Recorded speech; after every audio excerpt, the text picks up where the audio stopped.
네, 3일 전에 미국의 9월 CPI 소비자 물가지수 서프라이즈보다는 쇼크로라는 주제로 CPI 결과를 미리 예상해보기도 했는데요. 당초 우려가 현실이 돼서 좀 충격을 주고 있습니다.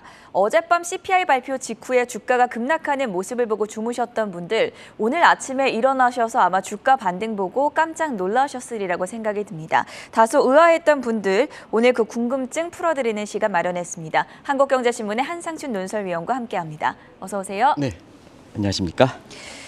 자, 오늘 미국 증시 저도 보면서 상당히 의아했고 왜 이렇게 올랐을까 궁금했는데요. 그 이유부터 풀어주시죠. 네, 사실 어제 소비자 물가 발표하고 나서 네. 주가가 워낙 많이 떨어지다 보니까 오늘 아침에 넥타이 색깔을 좀 검은색을 내두고 가야 되지 않느냐 하는데 오늘 그 빨간색으로. 색깔이 좀 빨간색이 네. 됐습니다.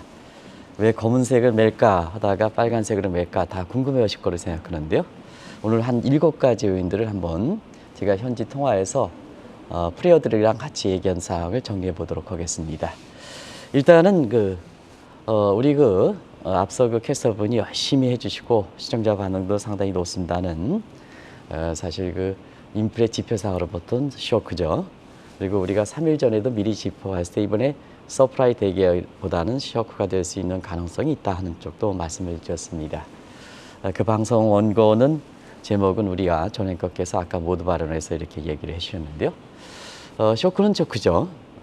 9월 CPI 상승률을 보면 전년 동월비는 8.2%로 8월에 8.3%보다는 둔화된 거로 나오고 있습니다. 근데 예상치가 이제 8.1% 정도 됐으니까 예상을 상회하는 월시지 조르주 현상이 나타났죠. 그리고 문제가 됐던 것이 전년 동월비, 전월비 개념입니다. 8월 네. 대비. 이게 이제 0.4% 정도 급등해서 사실 인플레 쇼크가 되는 이런 모습을 보였고요. 특히 문제가 됐던 것이 근원 CPI, 이 문제가 됐던 거거든요. 뭐 아시겠습니다. 지금은 페드에서 보면 근원 CPI가 통화정책, 금리, 기준금리를 결정할 때 굉장히 중요한 변수입니다. 그 내용을 다시 한번 보도록 하겠습니다. 일단 두 가지 갖고서 쇼크이죠.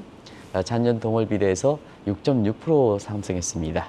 또 문제가 됐던 것이 8월 대비해서 무려 0.6% 급등했거든요. 쇼크인데 문제는 이렇게 인플레 쇼크가 나오면 국채금리가 급등해서 이 나스닥이라든가 이런 빅테크 업종을 중심으로 해서 주가가 떨어진다는 건 뭐 시청자분이 다 아실 거라 생각하거든요. 근데 10년물 국채금리가 인플레 지표가 발표할 때 4% 넘다가 지금 플랫하게 전일 대비해서 플랫하게 가는 상태에 국채금리가 안정됐거든요. 네. 이것이 3대 지수를 급등시켰던 요인이다 이렇게 보게 됐습니다. 여기서 시청자 여러분 아시겠습니다는 어제 주무실 때 3대 지수가 급락하다가 전일 대비입니다. 하루 최저치 대비가 아니라 전일 대비 다우존스 지수가 여기 나오면 2.8%. 이게 일중 최저치 대비해서 5% 정도 올라간 겁니다. 일중 최저치를 이렇게 그래프를 한번 보면 여기 떨어졌을 때, 네. 떨어졌을 때를 대비한다면 4%, 5% 정도 지수마다 올랐다 이렇게 보였습니다. 그리고 S&P 지수도 전일 대비해서 2.5% 정도 올라가고 아마 나스닥 지수도 동일한 폭으로 많이 올랐습니다. 여기 나스닥 지수도 한 2% 정도 이렇게 올랐죠. 2% 정도 상대적으로 안 올라간 것은 지난주에 우리가 방금 전에 네. 다음 주에 IT 업종들이 이렇게 실적 발표하지 않습니까? 그렇죠. 굵직굵직한 기업들이 있는데요. 대부분 다 달러 강세 때문에 해외 비중이 높아 보니까 달러 비중 때문에 수익이 좀 다소 둔화되지 않겠냐 하는 그 부담 때문에 다우존스 지수가 2.8% 이상 올라가고 S&P 지수가 2.5% 이상 올라가는데도 불구하고 상대적으로 낙폭은 상승폭은 적었지만 상당히 많이 올라간 거다 이렇게 보시면 되겠습니다. 인플레 쇼크에도 불구하고 주가가 급등한 이유를 좀 더 구체적으로 알아보기 전에 어제 이 시간에 짚어보기도 했었지만 엔달러 환율 147엔 결국 넘어서지 않았습니까? 네, 결국 그런 감이 있기 때문에 네. 어제 주제를 갑작스럽게 다른 주제인데도 불구하고 엔달러 환율을 잡아서 다시 한번 말씀드린 겁니다. 그래서 오늘 9월달 미국의 CPI가 쇼크가 발생하다 보니까 자연스럽게 11월 달에 페드 회의에서 자이언트 스텝 0.75%포인트 금리 인상하지 않겠느냐 하는 것이 선물 시장에서 굳어지는 분위기다 이렇게 됐습니다. 반면에 지금 국제금융협회에 참여하고 있는 일본 그 중앙은행 고로타 하루오카는 금융 완화 정책을 고수하겠다. 그러면 시청자 여러분, 9월달 인플레 쇼크 때문에 11월달에 미국의 금리를 더 올려 일본은 안 올려. 그럼 금리 차가 벌어지겠죠? 예. 그러면 이제 일본에서 금리 차라든가 환착을 이용하는 자금들이 보통 캐리 트레이드 이렇게 해서 일본에서 원천이기 때문에 엔캐리 트레이드 하는데요. 요거 주도하는 사람이 와다나베 부인이거든요. 그러면 일본이 금리를 아주 안 올린다. 미국은 금리를 더 올린다. 금리차 확대. 그러면 일본에서 자금을 뽑아서 미국으로 간다는 얘기죠. 그러면 엔화는 매도하는 거고 달러는 수요하니까 엔달러 환율이 그만큼 올라간다 이렇게 됐습니다. 그래서 달러 강세, 엔화 약세 이런 요인이 돼서 오늘 엔달러 환율이 147엔도 넘어섰습니다. 마감 지수 기준으로. 정 PD 한번 마감 엔달러 환율을 한번 보여주시죠. 시청자분한테 엔달러 환율 147엔 정도 되고 있습니다. 그래서 이게 마감 지수를 이렇게 보면 전일에 떨어진 걸로 나오는데요. 어제 146 이렇게 해서 이게 이제 어떤 쪽으로 지금 가닥을 하는지 모르겠습니다. 요거 대비하는 게 어딘 쪽으로 네. 실시간으로 하기 때문에 그런 문제가 있습니다. 전일에 마감 지수는 146엔 정도에서 지금 이렇게 147엔대로 지금 올라오는 모습이다. 네. 이렇게 이제 보시면 되겠습니다. 그래서 어제 우리가 120엔 정도에서 일본 주식을 사라, 일본의 그 엔화를 매입해라, 일학개미들 이런 게 이제 시중은행 PB를 대상으로 하는데요. 엔달러 환율, 엔화는 사지 마십사 이렇게 해서 147엔 그리고 조만간 150엔 이렇게 달러당 가면 그만큼 어제 좀 표현이 좀 과격했나 봐요. 휴지 조각이 된다. 네. 이걸 왜 추천하느냐? 사실 120엔 대비해서 147, 150엔 되면요. 그게 언제입니까? 1년도 안 되는 기간이거든요. 그래서 이제 좀 이렇게 과하게 우리 서 작가께서 휴지 조각이 단데 그게 현실화되는 분위기다 이렇게 볼 때 있습니다. 일본 주식이나 엔화에 투자한 분들은 여전히 많이 불안하실 것 같은데 저희도 계속해서 이 사안들 업데이트해 드리도록 하겠고요. 본격적으로 오늘 미국 주가 인플레 쇼크에도 급등한 이유 하나하나 풀어주시죠. 네, 사실 가장 큰 요인은 네. 오늘 달러 인덱스를 보시면 되겠습니다. 달러 인덱스로는 보면 이게 어제도 113까지 가다 오늘 112 정도입니다. 그렇죠. 근데 인플레 쇼크가 발생했다면 당연히 금리 인상이 되고 지금 이제 112로 떨어졌죠. 어제 대비해서 떨어졌습니다. 이 요인을 잘 보실 필요가 있다는 걸 말씀드리겠는데요. 자, 시청자 여러분 아시겠습니다. 인플레 쇼크, 미국의 금리 인상 더대 엔달러 환율이 달러 강세 더대 113에서 114 더가 이렇게 하는데 이러면 이제 미국의 증시가 많이 떨어지겠죠. 근데 달러 인덱스는 112 정도 됐거든요. 그래서 왜 킹달러라고 얘기하면 안 된다 하는 게 오늘 유럽 측에서 호소식이 나왔습니다. 유럽 측에서 호소식이 나왔습니다. 네. 그래서 파운드화와 유로화가 달러 인덱스의 70%를 구성한다 이렇게 하는데요. 미국 경제도 흔들리지만 유럽이라든가 이런 게 악재가 더 나기 때문에 미국이 흔들린데도 불구하고 달러가 저렇게 강세가 되는 거다. 그만큼 미국 경제에 부담이 되죠. 자기 옷을 걸치지 않는, 맞지 않는 달러 강세이기 때문에 미국도 부담이 되는 거죠. 그건 이제 생각하시면 되겠습니다. 근데 아시겠습니다는 영국의 의회에서 상당히 민주주의 상징이죠. 우리 이렇게 보면 우리도 저렇게 좀 고쳐야 될 것 같습니다. 이렇게 중요한 원턱을 해서 네. 박수를 치고 수평적해서 얼만큼 이렇게 됩니까? 우리 것처럼 저 의회에 앞서 있어서 의원들은 밑에 강의식으로 주입식으로 하는 것보다는 이런 식으로 하는 겁니다. 바로 이게 오늘 미국 증시를 올렸던 요인이다 이렇게 보겠습니다. 다들 아시죠? 영국은 최근에 사실은 국제 금융시장을 불안하게 했던 하지 이슈였었죠. 그렇죠. 그래서 사실 트러스 정부가 파워프리즘 정책 측면에서 감세안 그리고 대규모 지출, 영국이 국가 부채가 많은 상태에서 이 트러스 정부가 대규모 감세를 추진한다, 재정 수입 감소, 그 반면에 대규모 지출을 충대한다. 그래서 일단 재정 적자가 더 확대된다, 국가 채무가 확대된다. 이런 과정에서 영란화는가 엇박자, 영란화는 건 인플레를 잡기 위해서 빅스테이트를 하는데 당신네들은 지금 금융 완화를 하는데 금융 긴축을 하는데 당신네들은 이렇게 재정 쪽에서 완화를 하지 않느냐. 이런 것이 영국발 금융 위기와 관련된 파운드와 같이 폭락, 길티책 가격 폭락, 반베리 가격에 있는 길티책 금리 상승, 미국의 국채 금리 상승, 금융시장 불안 이렇게 됐던 거죠. 네. 근데 설왕설래가 있었죠. 근데 오늘 영국 의회에서 여기 자리에서 트러스 정부의 대규모 감세안을 원천적으로 부인해버렸습니다. 부인해버렸습니다.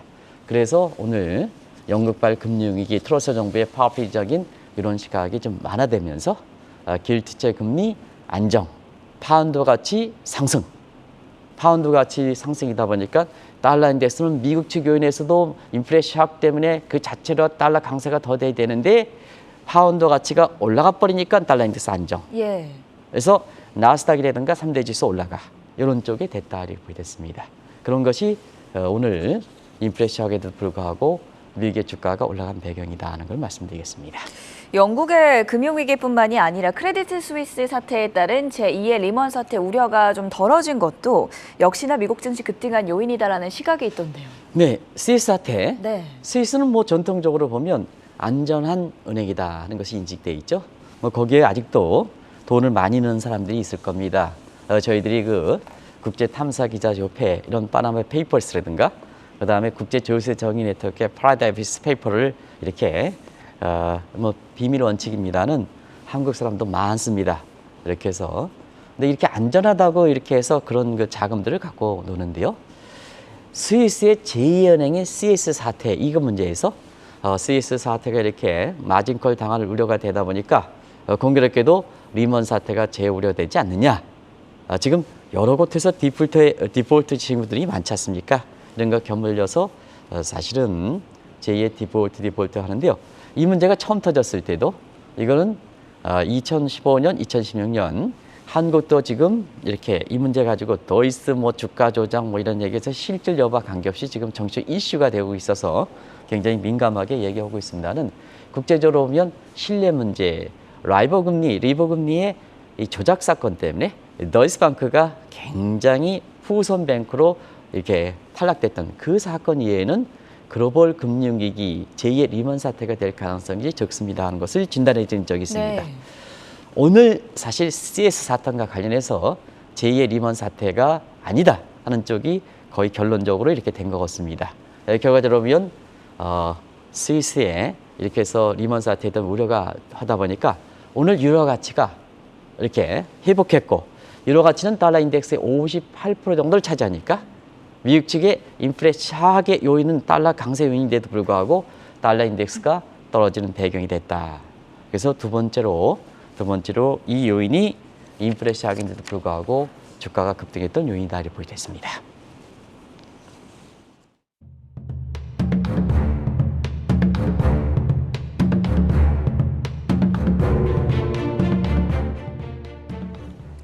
아마 시청자분들 옥토버 서프라이즈 기억하실 것 같은데요. 저희 방송에서도 한번 다뤘었지만 주가가 올라간 게 이 옥토버 서프라이즈에 대한 기대감이 높기 때문이다. 이런 시각은 어떻게 보십니까? 주가가 올라가면 올수록 네. 인플레이션 샥이 발생했기 때문에 바이든 정부가 11월 중간 선거 앞두고 더 주가가 올라가면 올수록 의심을 그렇게 품는 거죠. 기대도 더 하는 거죠. 모종의 지금의 판세를 뒤집을 수 있는 아주 서프라이즈를 내놓지 않느냐. 다들 궁금하시지 않습니까? 인플레이션 샥인데도 불구하고 주가가 올라갔으니까 그런 옥토버 서프라이즈에 기대가 현지의 줌 통화를 보면 네. 그 기대가 높았다 이렇게 됐습니다. 지금 상태에서 그럴 만한 충분한 이유가 있죠. 왜냐하면 바이든 대통령이 지금까지 보면 중간 선거를 앞두고 국민의 지도가 썩 좋지는 않습니다. 아시겠습니다만 대외적으로 보면 획기적인 아프가니스탄 조기 철군이라든가 우크라이나 사태 문제 이런 문제 그리고 중국이라든가 북한 문제에 대해서 확실하게 터닝 포인트를 지지를 못한 상황이거든요. 그러니까 이 지도를 이렇게 확 바꿀 만한 터닝 포인트를 확실히 지지 못한 상태입니다. 그런 상태에서 오늘 뭐 물가가 올랐으면 이렇게 샥이 됐으면 미국 국민들 중에서 가장 불안한 사람이 누굽니까? 저소득층들이죠. 그죠? 네. 있는 사람이야 뭐 이렇게 해서 견디겠습니다는 저소득층인데요. 저소득층은 민주당의 본인들의 지지당이지 않습니까? 그렇죠. 지지층이지 않습니까? 네. 공화당에 있는 사람도 있고 사실 그래서 그래서 바이든의 지지도가 이렇게 끌어올릴 만한 획기적인 포인트는 없다 보니까 결과적으로 모종의 조치, 옥토버 서프라이즈 내놓지 않겠느냐 하는 이런 기대가 많이 되고 있는 상태다 이렇게 보여졌습니다. 만약에 이제 중간 선거에서 바이든 대통령 개인에 대한 것은 아니지만 집권당인 민주당에 대한 어떤 이렇게 평가지만 사실 민주당이 패퇴하면 두 가지. 하나는 2년 후에 닥칠 2024년에서 바이든 대통령의 연임은 거의 물 건너간다. 그리고 민주당의 바이든 이후에 차기 대통령 이렇게 후보도 물 건너간다. 그리고 사실은 지금의 상황을 볼 때는 트럼프와 바이든의 대립 관계를 볼 때는 만약에 중간 선거에서 공화당 쪽으로 되면 아마 바이든 정부는 좀비 정부가 되지 않겠느냐. 이걸 현실성 있게 지켜봐야 되겠느냐 하는 측면에서는 사실 인플레 쪽에서 서프라이즈가 발생하지 않겠느냐, 옥토버 서프라이즈 발생하지 않느냐, 이게 인플레 셔크가 나왔으니까 다른 측면에서 뒤집을 수 있는 옥토버 서프라이즈가 나오지 않겠느냐 하는 기대가 주가를 끌어올렸다 이렇게 보겠습니다. 그래서 어느 쪽에 나올 거로 이렇게 전행거 보십니까? 지금 상태에서는 글쎄요, 네. 가장 이렇게 보면 현실성 있게 러시아 우크라이나 문제는 지금 루비콘 강을 건넌 것 같아요. 중국과 북한 문제는 패권 다툼이기 때문에 이게 쉽지 않다. 그러면 어디 가냐? 지금 사우디 쪽에 감산에 200만 배를 해서 지금 뭐냐? 무기 판매라든가 이런 거에서 서로 바게닝을 서로 기량세력을 하고 있지 않습니까? 그렇죠. 그런 측면에서 보면 사우디 쪽에서 사실 그 감산 부분에 200만 배럴 대해서 지금의 인플레이션 문제를 지속 가능성이 있고 금리 인상 부분을 대기 때문에 이쪽 부분에 돌파를 찾지 않겠느냐 하는 이런 쪽의 시각이 현재에서 나온다. 시청자 여러분, 이렇게 지금 상태에서는 가능성이 높은 쪽을 그쪽으로 보고 있다 하는 것을 말씀드리겠습니다. 오늘 인플레 쇼크가 나오면서 연준이 계속 금리를 올릴 것이다라는 시각이 있는 반면에 오히려 피봇을 할 수도 있다. 이런 기대감도 형성이 되던데요. 피벗 방향 전환 가능성이 있기 때문에 예. 사실 그 오늘 인플레 샥인데도 불구하고 주가가 올라간 배경이죠. 왜 그럴까 하는 측면에서는 이번에 인플레 샥을 계기로 해서 두 가지 시각이 나오는 것 같습니다. 우리가 시청자 여러분한테 11월은 0.75% 가져간다. 네. 근데 이렇게 오르더라도 이미 0.75%는 우리가 금통위에서 0.5% 오른다 하더라도 시청자분이 더 현명하시기 때문에 이미 학습이 돼 있다. 그래서 증시에 미치는 효과는 크지 않다. 우리서 금통위에서 0.5% 올렸지만 주가는 올라갔죠. 이번에도 11월 달에 0.75% 올라오더라도 증시에서는 시작이 안 된 거다. 이미 알고 있기 때문에. 근데 문제가 됐던 부분이 올해 12월 달 마지막 연준 회의에서도 0.75%포인트 가져가지 않겠느냐 하는 쪽의 시각이 나오고 있죠. 네. 근데 계속해서 이런 문제에 있어서는 어느 샥이라면 시청자 여러분, 샥이라면 잭슨 홀 미팅에 매파 발언할 때 100bp 얘기가 나왔습니다. 근데 오늘 샥인데도 불구하고 100bp 얘기는 안 나오죠. 왜 그럴까? 경기 부담 때문에 그렇습니다. IMF가 사실 내년도의 전망을 보면 1%인데요. 사실상 이것은 현지 분위기를 보면 제로 성장 시대다. 이렇게 이제 얘기하거든요. 네. 한 번 정도 12월 달에 하향 조정하면 내년 성장률 0% 나올 겁니다. 그러다 보니까 경기에 대해서 부담이 있는 것이 아니냐. 그래서 인플레 샥이 발생했지만 자 8월 달에 잭슨 홀 미팅 때 매파 발하면 100bp까지 바로 치겨서 증시 부담이 됐습니다는 이 100bp 얘기는 안 나온다. 이게 증시 입장에선 피반 얘기가 나오는 거다. 그리고 내년도에 사실 그 경기라든가 경기라는 측면은 0%, 1% 가면 페드 입장도 물가를 잡는 게 무슨 소용이 있겠느냐. 국민들이 저렇게 경제 고통이 되는데 그렇죠. 어제 이창용 하는 총재에 대해서도 물가를 잡는데 자 한국은행의 이창용 총재께서는 물가를 잡는 게 목표이지만 국민인 한성춘 입장에서는 물가도 잡아야 되고 소득도 잡아야 되고 모두 잡아야 되고 자산 가격도 안정이 되고 국민은 뭐냐 다 잡아야 된다 이렇게 네. 보겠습니다. 근데 물가를 잡겠다고 경기를 회복하면 침체를 시키면 한상춘이 내가 국민들은 서운하다는 얘기입니다. 희생할 수는 없겠죠. 네. 국민 입장은 다 안정시켜야 되죠. 네. 그래서 그런 거 얘기하거든요. 그와 똑같다. 그래서 페드도 인플레 샥이 발생한다 하더라도 100bp 얘기가 안 나온다. 또 금리가 뭐냐 0.75%는 지금 인내한 수준이니까 이 인내 수준 이상으로 올라가지 않는다 하는 측면이 오늘 뭐냐 잭슨 홀 미팅에 파월 의장의 매파 발언할 때 100bp 얘기가 안 나왔던 것이 결과적으로 피벗을 기대하면서 이렇게 주가를 끌어올린 배경이다 하는 걸 말씀드리겠습니다. IMF에서도 논쟁이 심하지만 미국이 인플레를 수출하는 정책에도 제동이 걸릴 것이다. 이것도 역시 주가를 끌어올리는 요인이 되지 않았습니까? 네. 오늘 인플레 샥이 발생했을 때 예로부 IMF 총재가 네. 이상한 얘기를 했습니다. 이 양반은 뭐 동유럽에서 출신인데요. 사실 미국이 인플레를 잡기 위해서 자, 금리를 올리는데 네. 다른 국가들은 자국 통화에서 방어하지 말아라. 다시 말하면 자국의 금리를 올려가지고 자국 통화 강세를 해서 미국이 달러 강세할 때 인플레 수출하는 것을 방어하지 말아라. 이게 환율 전쟁에 대해서 IMF 입장에서 환율의 안정을 기하기 위해서 하는 얘기인데요. 예. 한국이든가 다른 국가들 입장에서는 그러면 미국이 인플레 수출하기 위해서 금리를 올리는데 다른 국가들은 환율 전쟁 하지 마? 당신 무슨 얘기냐? 이 얘기가 주가를 떨어뜨렸던 요인 중에 하나다 이렇게 보여졌습니다. 근데 지금 잘 얻겠느냐 하는 측면에서는 아시겠습니다는 인플레를 잡기 위해서 경제 대국 입장에서 이렇게 달러 강세를 통해서 이렇게 수출한다고 이렇게 본다면 결국은 다른 국가들은 앉아서 당하지는 않을 거거든요. 그래서 다른 국가들도 금리 인상하고 자국 통화 방어하고 이렇게 해서 지금 역환율 전쟁, 신환율 전쟁이 일어난다. 그러면 최종적으로 피해자는 누굴까? 우리가 전 앵커랑 나랑 이렇게 이제 싸운다 그래 보면 네. 전 앵커가 아무래도 이제 저보다는 여러 가지 우월적지일 겁니다. 근데 사실상 이 지금의 셀러번 입장에선 네.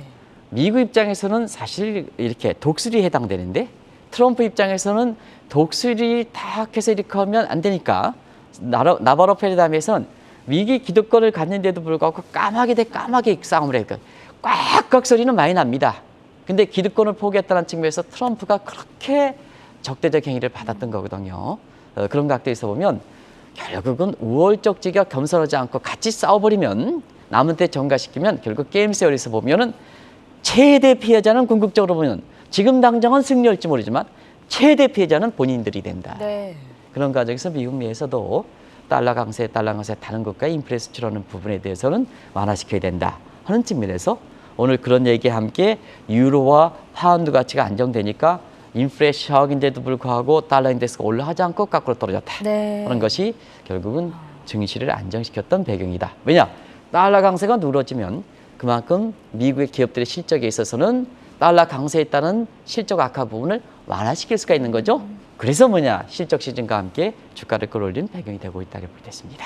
마지막 요인까지 살펴보겠습니다. 미국에서도 이제 개인 투자자 비중이 상당히 많아졌는데 오늘 워낙 많이 떨어져서 그런지 저가 매수가 들어온 것 같아요. 네. 결과적으로 보면 지금은 이제 미국도 그렇습니다. 코로나 사태 이후에 시장 참여 구성 내용은 우리들을 보면 동학개미 이렇게죠. 네. 그다음에 미국 같은 경우는 러블후드에 거래하는 개인 투자 비중이 상당히 높았죠.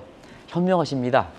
그래서 이 개인 투자가들이 이렇게 미국도 경제 방송을 하는 프로그램이 많거든요. 그래서 하버드에서 박사학위를 받다 하더라도 무학이라 하더라도 열심히 부지런하게 공부하지 않으면 지금은 사실 하버드에 나온 박사가 지금 상황을 모른다 이렇게 보게 됐습니다. 그게 수평된 사회입니다.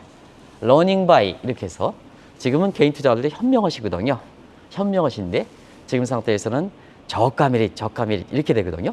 그러면 시청자 여러분 아시겠습니다만 에로 교수가 학습 효과라는 게 있습니다.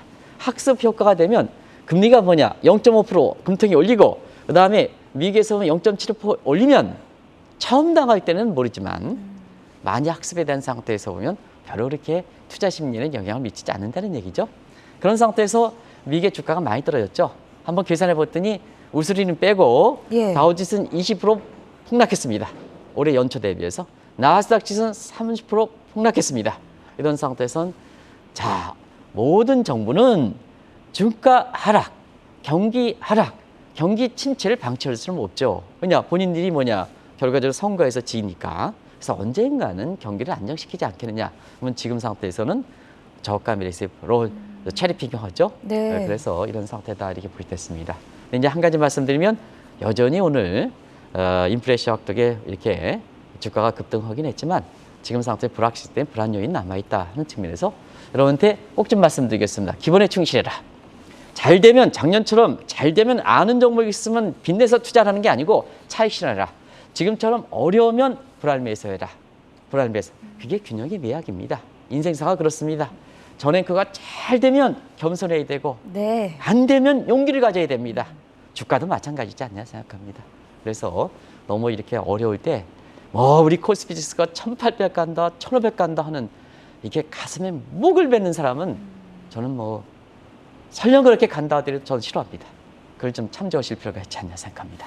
오늘 위원님이 메고 오신 넥타이처럼 오늘 우리 시장도 좀 강하게 미국과 같이 올라줄 수 있기를 기대해보면서 도움 말씀 여기까지 들어보도록 하겠습니다. 지금까지 한국경제신문의 한상춘 논설위원이었습니다. 대단히 고맙습니다. 네, 고맙습니다.